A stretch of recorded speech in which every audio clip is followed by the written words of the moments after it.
The chief superintendent received a little scrap of paper containing a portrait, and handed it to the inspector with the question, "Do you know that?" "Yes," was the answer. "I arrested him last night." Thus the Reverend W.J. Reed, writing in 1856, illustrated the idea that identification and arrest of criminals would be greatly facilitated by the use of photographs. All that was lacking, he said, was trained and willing personnel in the police departments. By 1859, New York City had its rogues gallery in operation. 450 ambrotypes were on orderly display, and written records preserved the details of each criminal's career. The ambrotype was a photographic process introduced in the 1850s, which was faster and cheaper than the earlier daguerreotype. Should a desperado reform, his likeness was turned to the wall. One visitor observed that the most notable thing about the pictures was the absence of the self-satisfied smirk and ghastly attempts to look handsome. The subjects here had something to think about besides their good looks. It's a bad thing to judge by appearances, and it is not always safe to judge against them, and that's where police photography made its mark. The face, when it's recorded in an instant, removes much of the opportunity for criminal disguise, but early photographs were slow in exposure time and poor in detail. Inconveniently, many customers did not care to have their pictures taken, suddenly developing twitches. Prints piled up, but arrests didn't. On the streets, handfuls of weak likenesses were rendered useless in a detective's pocket. Criminal investigators became disappointed in photography. Aside from the annoyance of subjects who wouldn't hold still, even technically good pictures were not always reliable in themselves. At one time it was suggested that hands or ears be photographed, instead of the head, as such features are less susceptible to change than those of the face. With improved techniques and materials available in the last quarter of the 19th century, the criminal's own weapons of surprise and deceit were turned against him. Photographic record cards became the standard method of criminal identification, until replaced by the fingerprint file. But the photograph remains a useful tool for detecting fugitives. Thomas Burns was a police inspector who served as head of the New York City Police Detective Department from 1880 to 1895. Once called a big policeman and a veritable giant in his time by Jacob Riis, the contemporary social investigator, he has also been credited as the man who invented the modern detective bureau and for popularizing the tough questioning of suspects through the third-degree method of interrogation. In 1886, he instituted the Mulberry Street Morning Parade of arrested suspects before the department's detectives in the hope they would be recognized and linked to more crimes. Today, in an account by Burns, you will discover how he recognized the value of photography for creating a rogues gallery, photographs of suspects used by detectives and witnesses to pick out distinguishing marks on criminals that had previously relied on disguise to conceal their identity. Find out how photography became an invaluable aid to New York City's police, and how you could never judge a person by their appearance, for you will learn how some of New York's most notorious criminals led a double life, assuming the guise of respectability to avoid detection. However, once they had been committed as a suspect to the rogues gallery, deception became a much harder game to play. Before we move on, if you're interested in history like this, and you want to find out more about what life was really like for people in the past, please consider subscribing for more content. If you'd like to support what we make for you, check out the description for links to ways you can help us to continue bringing the past alive. Where it does not matter, but in a place of amusement which blazed with light and was radiant with the shimmer of silks, the flash of jewels, and the artificial glories with which wealth and fashion surround themselves, a tall, well-dressed man was standing, with a lady on his arm, waiting till the outgoing throng gave him exit. There was a judge of the Supreme Court just behind him, and he was elbowed by a banker whose name is mighty on the street. Suave manners, a face massive and intelligent, apparel in unexceptional taste, He had them all, and yet there was something about the man that recalled to a reporter who saw him there other and strangely remote associations. It certainly was not the dress or attitude or air that seemed familiar, nor was it the quick, sharp eyes that lighted, and seemed indeed the most notable features of the countenance, nor could it be the neatly trimmed whiskers or the somewhat sallow cheeks they covered. No, it was none of these, and certainly no suggestion of recognition could lie in the thin hair, carefully brushed back from a forehead that bulged out into two knobs and was crossed by some deep lines. But yet, as that same forehead was bowed for a moment, what was there in it that recalled something? A man, or a statue, or a picture? Something that memory certainly did not bring to mind as the seat of a living man's brain, a part of a living man's face, but something that had been seen fixed, immovable, with unchanging profile and unvarying lines.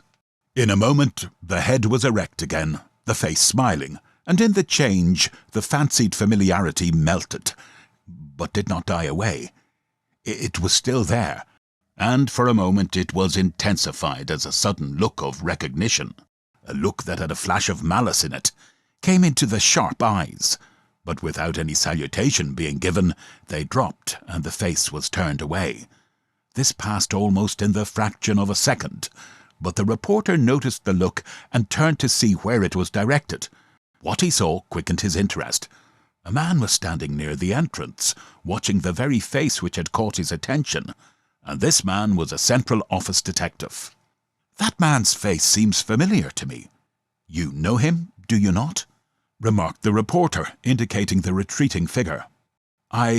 Yes, I know him. I wonder where I have seen him.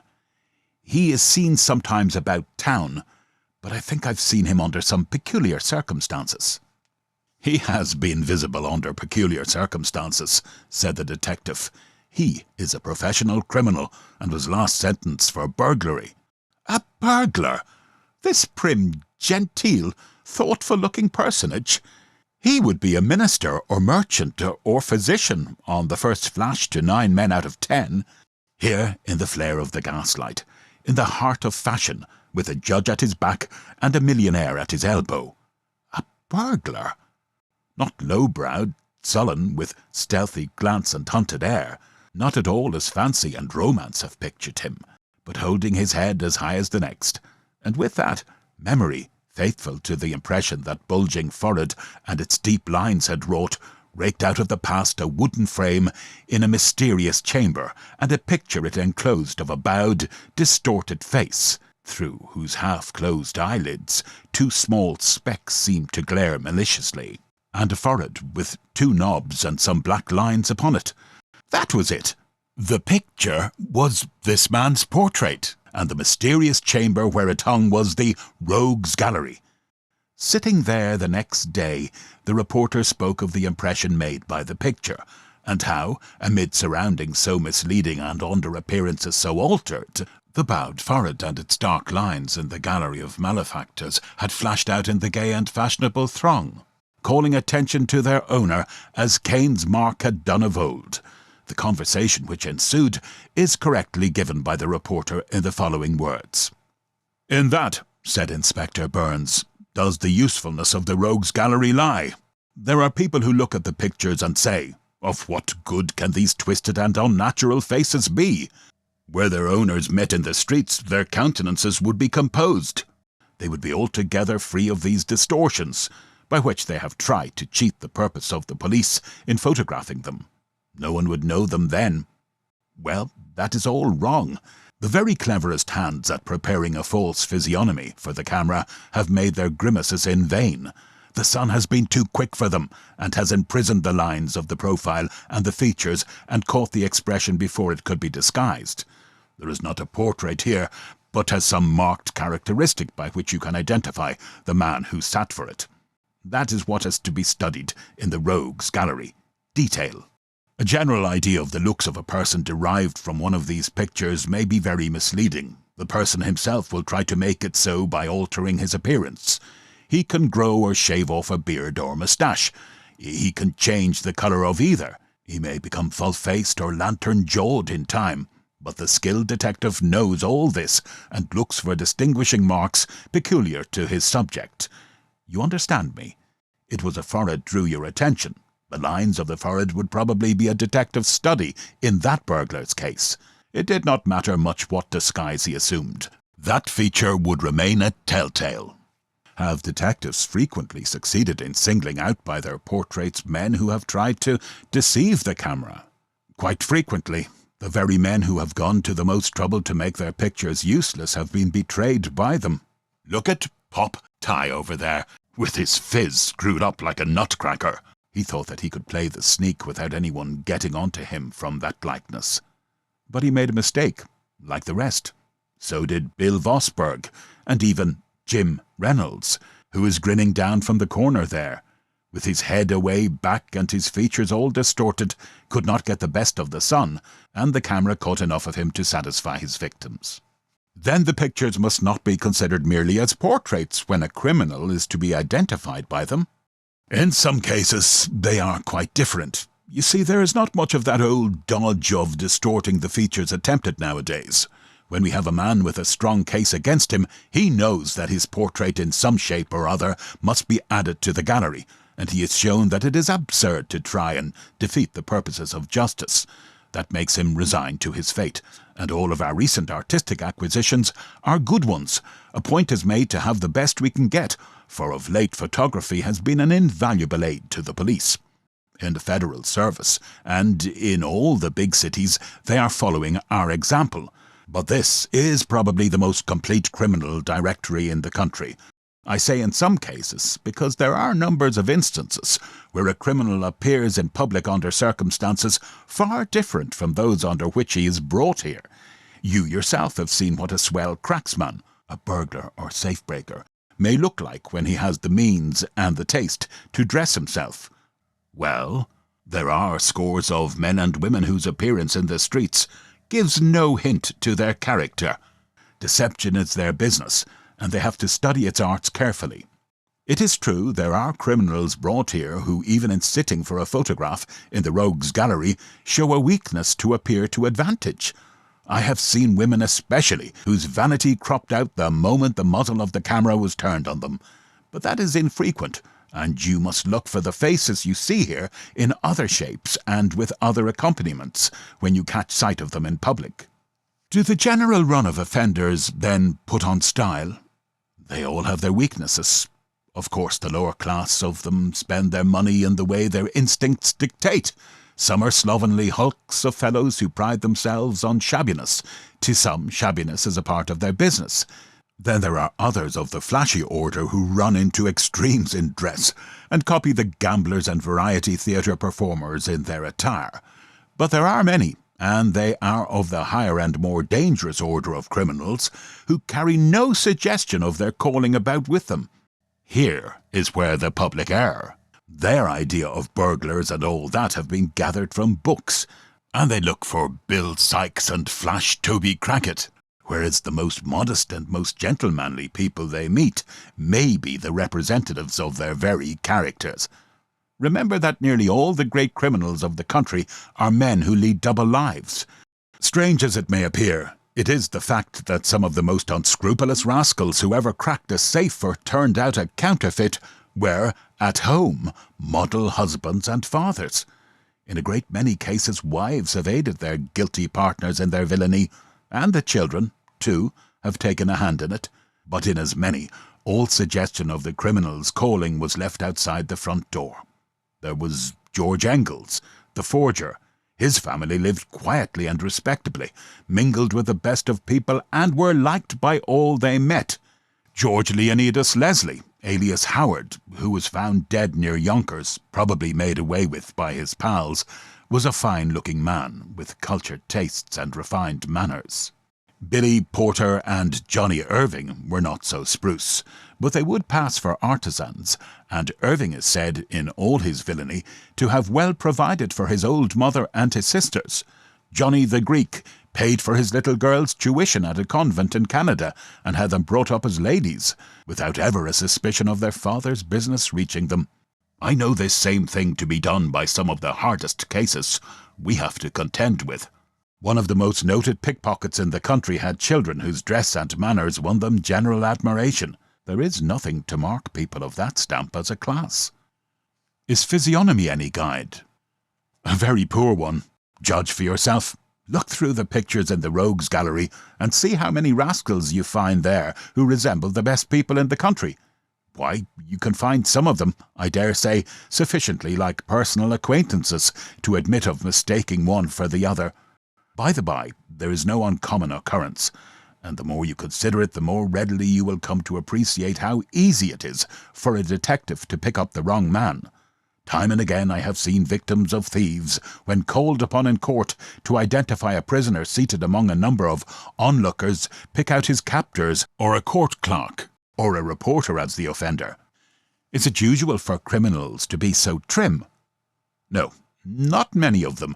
You see, thieves must dress up to their business. I do not mean that they should indicate their business by their dress. No, just the opposite. They attire themselves so as to attract the least attention from the class of people among whom they wish to operate. To do this, they must dress like this class. If they are among poor people, they dress shabbily. If among well-to-do folks, put on style. If among sporting men, do the flash act.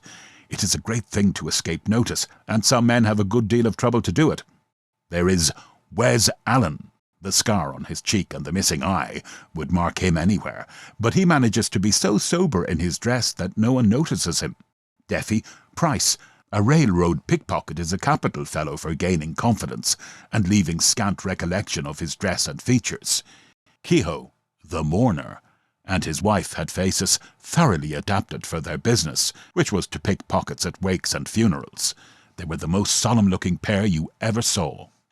You then consider the popular idea of criminals' appearance as all wrong. I will not say that. River thieves and low burglars are as hard-looking brutes as can be found. So are a good many of the more desperate fellows. Ned Farrell, the butcher cart thief, is a type of the bully, big and brawny and wicked-looking. Big Frank McCoy had all the inches he required, but although there was a sinister flavour about him, he could look like a gentleman. Nugent, the Manhattan bank burglar, carried a good deal of his old business of a butcher about with him in his appearance, but there was something about him that suggested the criminal.